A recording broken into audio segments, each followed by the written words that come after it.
All right, Delaney, if you want to share your screen. Yep. Oh, it says host has disabled participant screen sharing. Your co-host.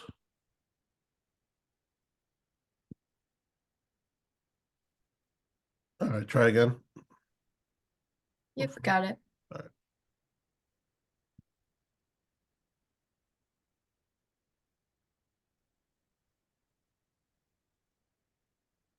All right. Are you able to see my screen? Yep, we can see it. So it's all yours. Okay, awesome. So my name is Delaney. I'm the KIPP program coordinator at Lurie Children's Hospital. We also have Christy joining us as well. She is the athletic trainer here. And so we are going to be discussing our knee injury prevention program. So this is a neuromuscular training program that's designed to reduce the risk of ACL injuries among adolescent athletes. And so this is our KIPP staff. As I mentioned, myself and Christy, she's a certified athletic trainer. She's also the sports medicine coordinator for our Institute for Sports Medicine. And Dr. Cynthia Labella is our provider who created the program. So she is the medical director for the Institute for Sports Medicine at Lurie Children's and associate professor of pediatrics at Northwestern University's School of Medicine. And so her research efforts have focused mostly on identification of risk factors for injury in youth sports and development of strategies for prevention. And so our knee injury prevention program mission. So the Lurie Children's Institute for Sports Medicine offers the KIPP program, a neuromuscular training program designed to reduce the risk of ACL injuries among adolescent athletes. And we strive to bring accessible and inclusive education to Chicago communities to empower, educate, and promote sports injury prevention. So as I just mentioned, a lot of our promotion is towards the community engagement. So last year in 2023, we did a lot of community events. So we went to Seneca Park and Lakeshore Park for their advisory council events. We work with some of the Chicago Park districts, such as Pulaski Park and O'Halloran Park.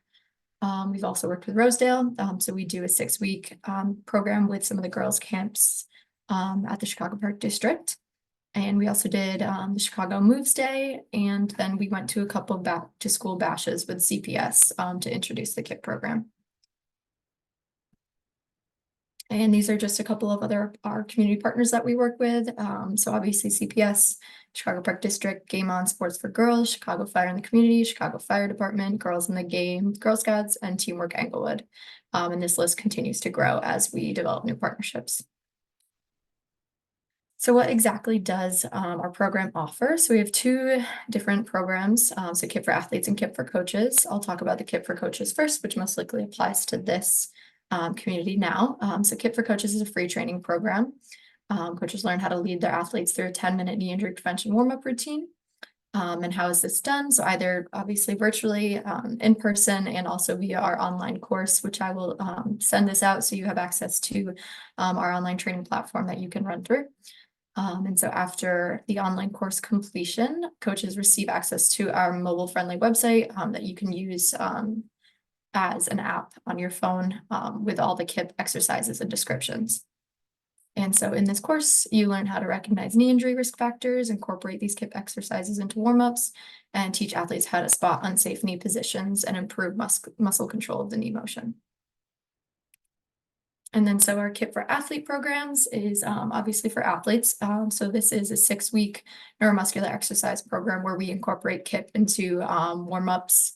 And these trainings occur about 1 to 2 times per week for an hour. So as I kind of mentioned before, we do this with a lot of the Chicago Park District summer camps. We have a 6-week program with them. We usually go once a week for about an hour and teach KIPP. And so during COVID, we did this virtually, but now we've been starting to do it more in person. And this is just done if a partner reaches out to us, but mostly we do it during the summer. And so with the online KIPP for coaches training, you can also become a KIPP ambassador. So our KIPP ambassadors are a group of people committed to actively preventing knee injuries, specifically by using KIPP. So we're hoping to have KIPP. We're hoping that other people can reach out and network our program to not only the community of Chicago, but elsewhere. And so when you complete the online KIPP for Coaches training, if you're interested, you can reach out to me and let me know that you're interested in becoming an ambassador. And so some of the benefits are being a part of a larger network, receiving updates on the program, maintaining skills, and receiving promotional materials. And we also do a semi-annual seminar where we have people from the community come in and discuss other research that they're doing. So we just recently had a park manager from Chicago Park District discuss her initiatives that she's been doing. And so this is just our agenda. So we'll go over introductions, the KIPP overview, the presentation, facts about knee injuries in sports and methods of prevention. We'll learn a few KIPP exercises and KIPP tips and then wrap up. So content overview, what's the ACL? Why are ACL injuries a serious concern? How do ACL injuries occur? Who is most vulnerable? What are the risk factors and how can they be prevented? And we'll also discuss some of our KIPP research that we've done. So what exactly is the ACL? So the anterior cruciate ligament, it stabilizes the knee and protects the meniscus from shearing forces due to twisting and pivoting. And as you can see in the picture, there's a complete tear of that ACL and around it's the meniscus. So this is the C-shaped piece of cartilage in the knee. And this is the shock absorber. And if you have an injury of the ACL with the meniscus, this makes the knee prone to early degenerative arthritis. And so knee injuries, especially those that involve the ACL, are a serious concern for physically active children and adolescents. So that's why KIPP is so important. So why exactly are they a serious concern? Obviously, they typically require surgery and or months of intensive rehab to be able to return to your sport. Athletes often miss whole seasons of play and can't return to their full capacity. Treatment costs are obviously very expensive, and regardless of treatment, people who do have ACL injuries are 10% or 10 times more likely to develop that degenerative arthritis of the knee as early as 10 to 15 years after the injury, regardless of age. And how do they occur? So about 80% of ACL injuries occur non-contact. So this can include landing from a jump, decelerating, changing direction, or stopping suddenly. And this on the right shows the dynamic knee valgus. So this happens to athletes. This can sometimes cause their ACL tears. So your hip is internally rotated and adducted. The tibia is externally rotated and the ankle is inverted and pronated, as you can see on that right side picture. And so who is most vulnerable? So girls are up to 8 times more likely to tear their ACL than boys playing similar sports. So our KIPP program focuses mostly on girls, but we do, give the program to boys as well. But girls are more likely to have surgery and less likely to return to their sports. Roughly 20,000 ACL injuries occur each year in high school female athletes. And overall, soccer and basketball, they're 2 girls' sports with the highest rate of ACL injury.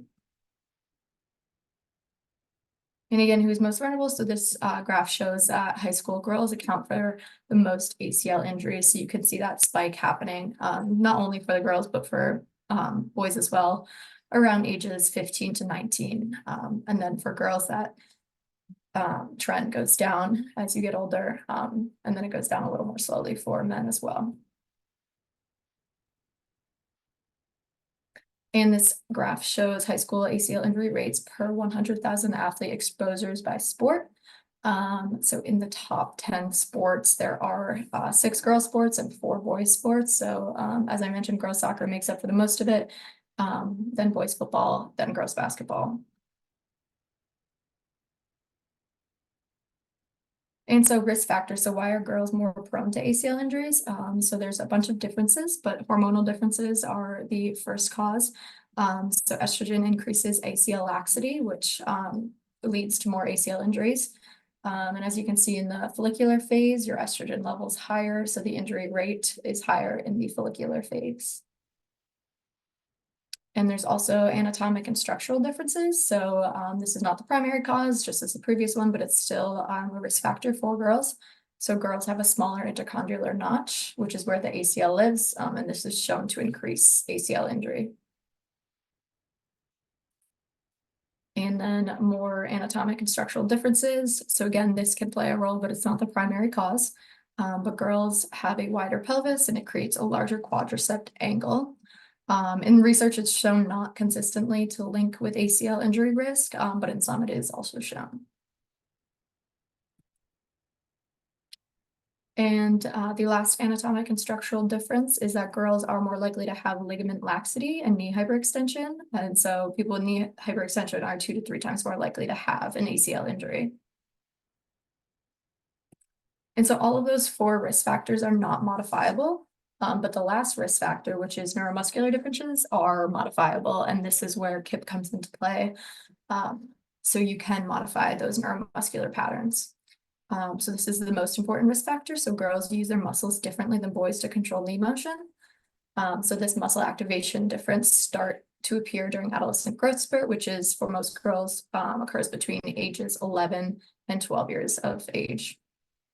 So boys have that testosterone boost, and they tend to use their muscles differently than girls. So as you can see in this graph, the neuromuscular gender differences develop at puberty. So boys get that burst of testosterone, which increases muscle strength, and girls don't get this same muscle growth spurt. And this leads to dynamic knee valgus.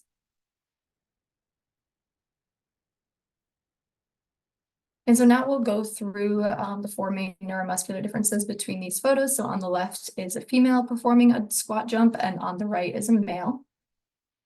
So this first one is quadriceps dominance. So girls tend to use their quads more than their hamstrings. Your quads are stronger than your hamstrings, and this causes them to land in less hip and knee flexion. And the second is leg dominance. So girls tend to have one leg that is stronger than the other, while males tend to have an equal balance between both.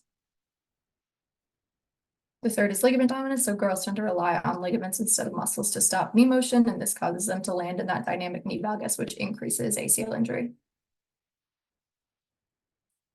And the fourth one is poor core stability. So girls tend to have less coordination between their trunk and leg movements, and this causes them to land off balance.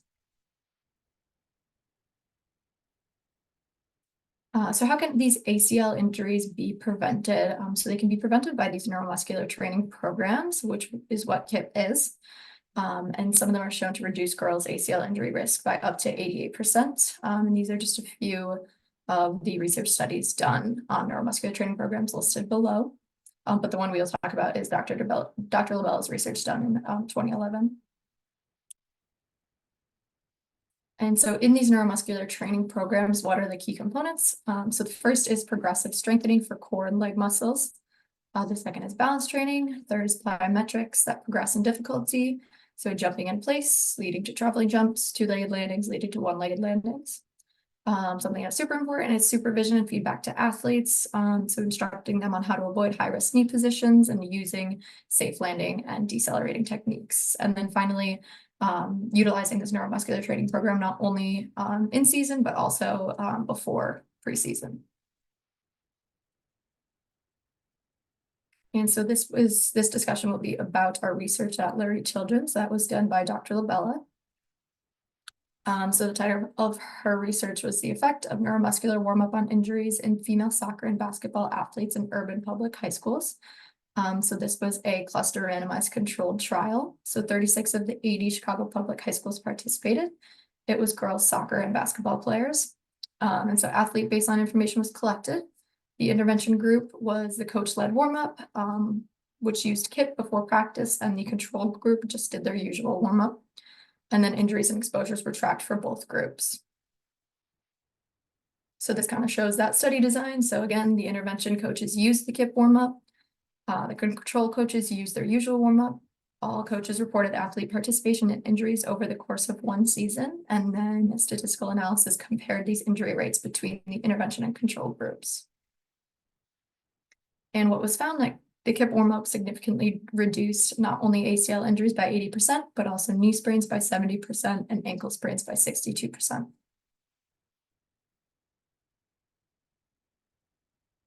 And so the current research that we're doing now is effective exercise cueing. So we did this for the past 2 summers with the Chicago Park District. We haven't analyzed any of the data yet, so it's still in its beginning stages. But what we used was the landing error score system. So the LESS test, we used the How Happy scale, which is a survey on engagement in athletics. And these surveys measure past injuries, level of competition, self-confidence and strength rating, and pre and post sessions, and 6-month postseason. So we did this last test with the Pulaski Park, Chicago Park District summer camp for girls. We did it at the beginning of our 6-week training, and then we did it at the end. And our hope is to compare those two groups to look at performance and engagement. So we use 2 different cueing methods as well. So external and internal cueing. And external is cueing from the outside. So that can be something, if you're saying a squat, you could just say, pretend you're sitting back into a chair, whereas the internal cueing is actually describing doing a squat, like bend your knees, sit your hips back. But again, this is still in the developmental stage. So next we'll just look over a few of the KIPP exercises. So the first one is the plank. Again, some common errors, as you can see on the screen. First one on the right, her back is extended. On the bottom, her butt is up. And on that left side, her weight is not over her shoulders. And the correct way is this form. So it's really important to teach your athletes the correct form early on, so that they can get the most use out of the KIPP program. And some more common errors for squats. On the right, you can kind of see that dynamic knee valgus, which obviously isn't good as it increases ACL risk. And this is the proper way on how to do a squat. Again, showing this to your athletes, teaching them is important, because a lot of kids early on don't learn the proper forms of these simple exercises, which can then lead to worse increase for injury risk. And common errors for a lunge. Proper form. Again, it's really helpful to show your athletes the differences, not only teaching them the proper form, but showing them the common errors so that they can look out for them. And next we'll discuss 10 KIPP tips for coaches, so proper cueing. So one, it's important to demonstrate these exercises, as I said, not only just demonstrating the proper way, but also demonstrating the improper way to show them what errors to look out for. Address one issue at a time. So usually your athletes, especially the younger ones, will have multiple errors in each exercise. So addressing one error at a time is important in order for them to complete the movement correctly. And that kind of goes into 3. So give athletes a moment to adjust, make sure that you're taking your time on fixing their issues. 4 is using short cues. 5, cue from the ground up. So start with your feet leading up to the top of your head. 6, knees track over ankles and should not go past toes. That's something important for all of the exercises. 7, keeping your core engaged. 8, landing softly and distributing weight evenly. And 9, always completing exercises on both sides. And 10, making sure to watch for fatigue, and most importantly, making the exercises fun. So during our KIPP program in the summer, we work with kids ages about 8 to 11. So we do try to make KIPP fun by incorporating exercises into games, such as tag or obstacle courses and things like that. And so this is our KIPP for Coaches online training platform. So as I mentioned, you can go to this website, you can create an account, and you will go through this course outline. It usually takes about anywhere from like 30 to 40 minutes. So you'll do the pre-test, which is actually a series of questions on ACL injuries, pre-survey, presentation, goes through a presentation of the exercises, has all the videos on the exercises, and then you'll complete the post-test and post-survey, and then you'll have access to our other website, which is this next one, which is called KIPP on the Go. So this has a list of all of our KIPP exercises, and it's mobile friendly, so you can download it as an app on your phone, which is super easy to use. And there's a list of different practice days and game days. I'll show you that after. I'll go to the website in a second. So just review, we went through what the ACL is, why ACL injuries are a serious concern, how do ACL injuries occur, who's most vulnerable, what are the risk factors, and how can ACL injuries be prevented. And so that was the end of my presentation. I'm gonna stop sharing my screen for a second, but I'm gonna go to the website I was talking about just to show you what you would have access to if you completed that online training.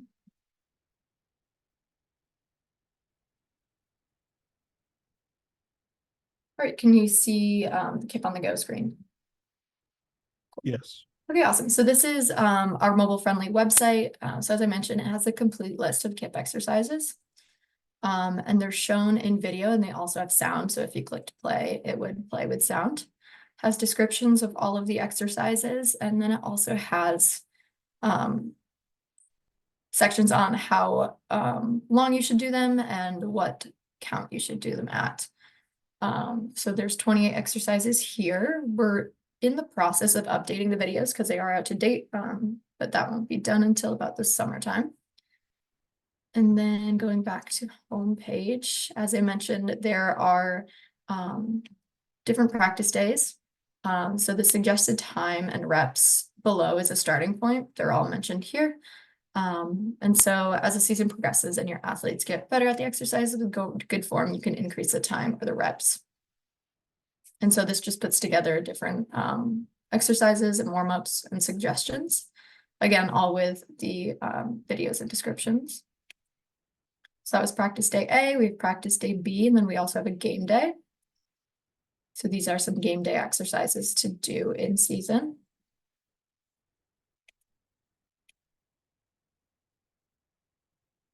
And then some other optional exercises. These are just additional. So we have a bonus exercise set 1, set 2, and set 3. Again, just more exercises.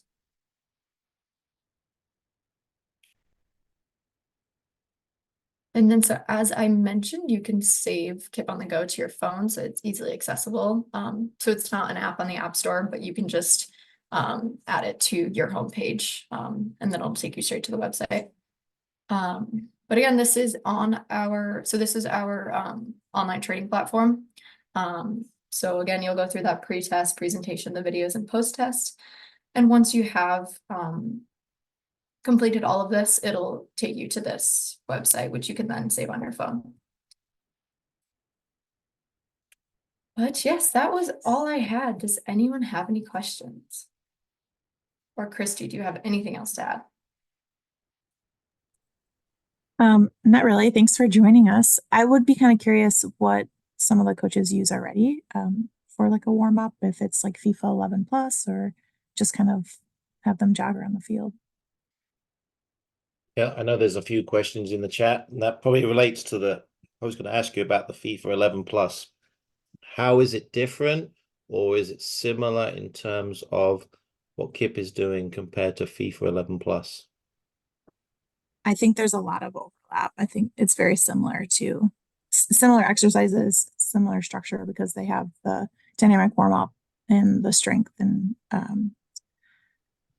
pre-game, pre-practice, like separation. I think they do that in FIFA 11 plus too. So it's all very similar. And I actually think, when Dr. Lowell was developing the program years back, that she referenced FIFA 11 or FIFA, their warm up for that. So the only thing that, KIPP can offer is that we can come out in person and help. We have that pinnable website, which is really convenient. And then all of the like ambassador stuff, if you want to be involved in it. But they're comparable. So that might relate to the question that Mary Jane put in there. Is it free? Can you come out for free, or how does that work? Yeah, the whole program is free. So again, as I discussed in the beginning, we try to offer this accessible injury prevention and training to the community. We try to reach different areas in Chicago. So for the Chicago Park districts, we'll try to do a park up north, out west, and down south as well. But yeah, the whole program is free. Right. So maybe if a few clubs wanted to get together and maybe try to kind of set up something with you, that could be something possible, maybe when it gets a little warmer outside or even inside, whatever it may be. So that could be something. That's something that you would be able to come in with no cost. Would that be fair to say? Yeah. Yep. We can come in. Again, virtual is a great option as well. It's Okay. definitely better to meet in person to actually run through it, but yeah. Great. Awesome. I think there's a few questions in there, Rico, if you want to. Yeah. So someone's asking, would it be relevant to older teens, 18 to 19 who are done growing? Oh yeah, I think any sort of strength and conditioning, dynamic warm up is important for all ages. You still see ACL injuries throughout like a, uh, player's career. So it's just teaching the body how to stop, land a jump, change directions, and make sure that those muscles are firing correctly. The reason we focus mainly on adolescents and youth is because of the prevention measures. So, trying to get at them early before they start working intensely in sports and not having the foundation. All right. And then has the recovery time from post-op changed with the advancement of technology and research? So I think it's still the same, 6 to 12 months. It all depends on what type of surgery is performed. But I think it's actually, they're kind of pushing the limits to a shorter recovery time. And I know, at least in our pediatric setting, they've kind of made sure that, now they respect a longer recovery time to make sure that all these dynamic deficits and things are addressed before they return them to sports. Okay. And then have any of the research efforts focused on sports-specific risk? Particularly interested in artificial surfaces and footwear choices for soccer players. We haven't focused any of our research efforts on that. To be honest, I don't know what's out there on that. Yeah, I was gonna say we haven't focused any on that, but I have seen some research looking around on artificial surfaces, so comparing regular grass to turf. So that's definitely something we would be interested in looking at later on. But I do think if you were to look on like Google Scholar or PubMed, there is some research done on the artificial surfaces, but I don't know about footwear choices.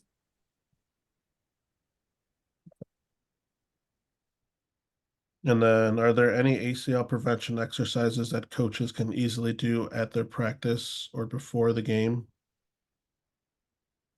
Yeah, so I mean, all of our exercises can be done in a small space.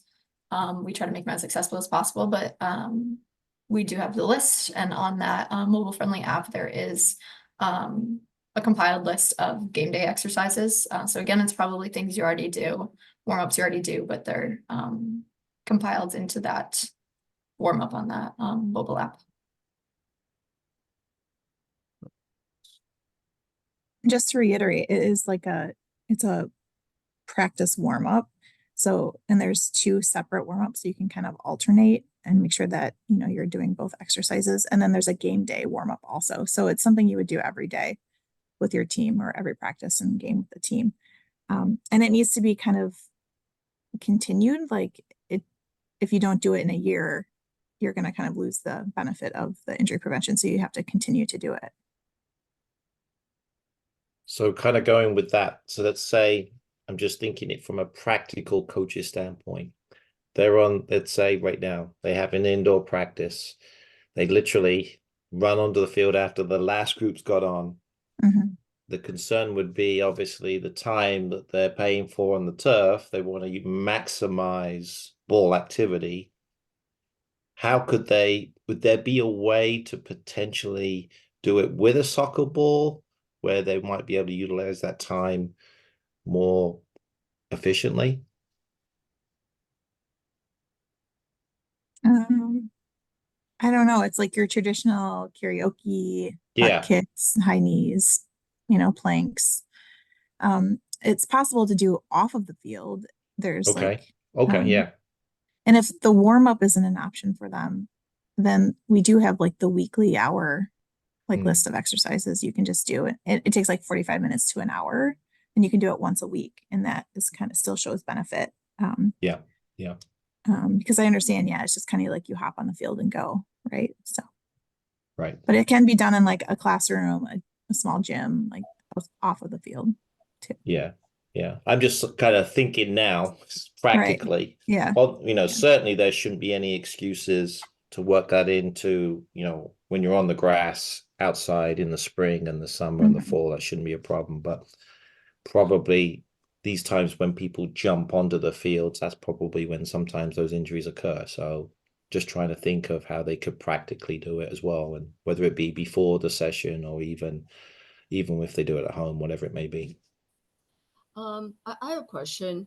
Is this something that the parents and the players should look at and perhaps do these exercises on their own with their parents being present and sort of directing the exercises? Is that a good idea rather than being in a larger environment with the team?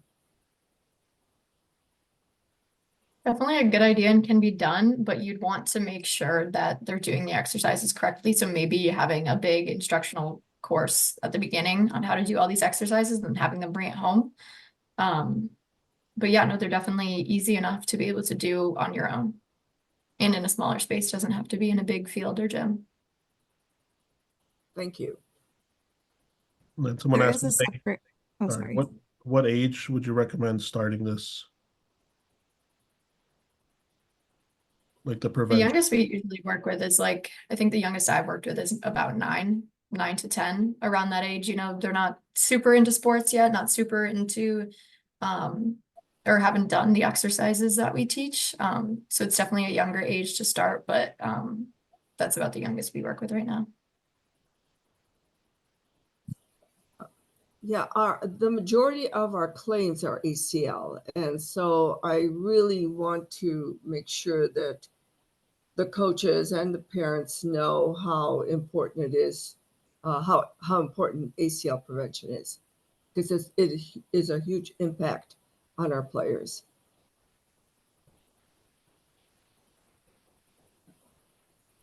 I was just going to say we do have an online course for athletes instead of like training the coaches on how to lead the warm-ups. It's the athletes can go on and take it. So that's another option too. The parents can do it, like can take the course themselves if they're interested.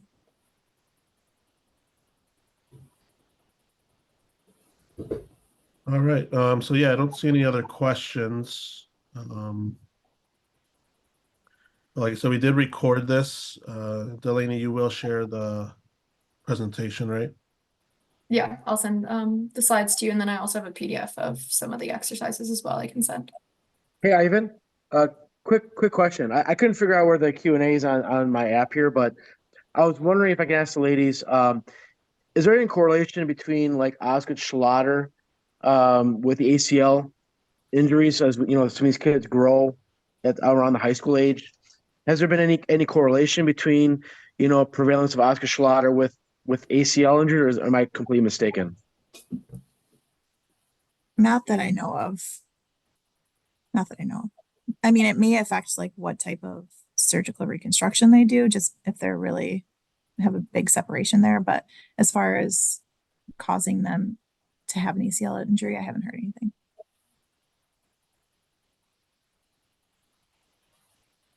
All right. Any other questions?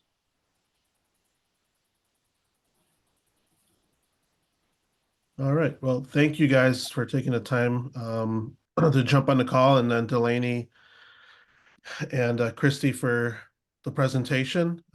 We will send everything out, the recording, the PDF documents, and the slides to everyone here over the next couple of days so that you guys can share it with your club coaches, with your fellow players, so that you can start applying all these different exercises and techniques. If you have any questions, you can always email me. Delaney, I know you mentioned that you guys would be interested in working with other groups. If that's an option, do you want them to email you, or I'm not sure what Yeah, the definitely. My email's on the end of the PowerPoint slides as well. So feel free to share that. Okay, great. Well, thanks again, everyone. We hope you enjoy the rest of your afternoon. Hopefully you're staying inside, keeping warm. And then we'll see everyone here over the next few weeks and in the spring season. Thanks again. Yeah, thank you, Evan. Bye.